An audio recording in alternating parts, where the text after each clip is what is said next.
जब एक सामान्य कार्यकर्ता की गलती पर नेता खुद माफी मांगे तो उस नेता का दिल कितना बड़ा होगा। नांदेड़ में आखिर ऐसा क्या हुआ?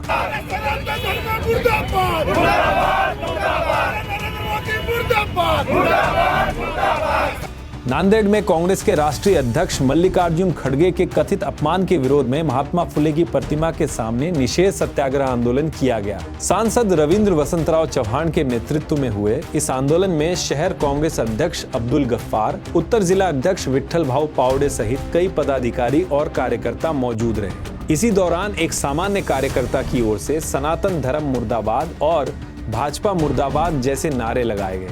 कार्यक्रम खत्म होने के बाद सांसद रविंद्र चौहान का एक वीडियो सामने आया जिसमें उन्होंने इन नारों को लेकर खुद माफी मांगी और स्पष्ट किया कि पार्टी किसी धर्म के खिलाफ ऐसी भाषा का समर्थन नहीं करती।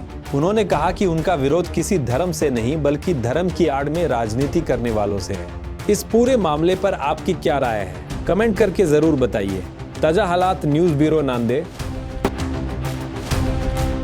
आमचे नेते श्री मल्लिकार्जुनजी खरगे साहेब यांच्या झारखंड इथे झालेल्या घटनेच्या निषेधार्थ आम्ही नांदेडला पक्षाच्या वतीने निषेध आंदोलन त्या ठिकाणी केलेलं होतं आणि त्या आंदोलनामध्ये काही कार्यकर्त्यांनी अनावधानाने काही विशिष्ट धर्माच्या नावावर चुकीच्या निषेध घोषणा त्या ठिकाणी दिलेल्या होत्या।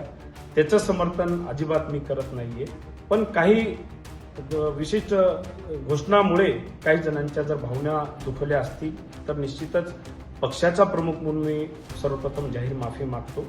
मात्र तो निषेध हिंदू धर्माचा नव्हता, तर धर्माच्या मागे लपून राजकारण करणाऱ्या काही विशिष्ट लोकांचा तो निषेध होता।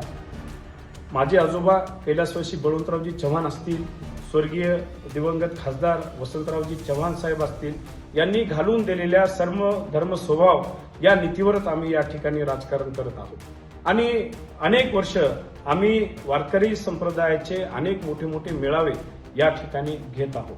पण धर्माच्या आडून जर कोण राजकारण करत असेल तर निश्चितच याही पुढे आम्ही त्यांना प्रश्न विचारल्याशिवाय राहणार नाही।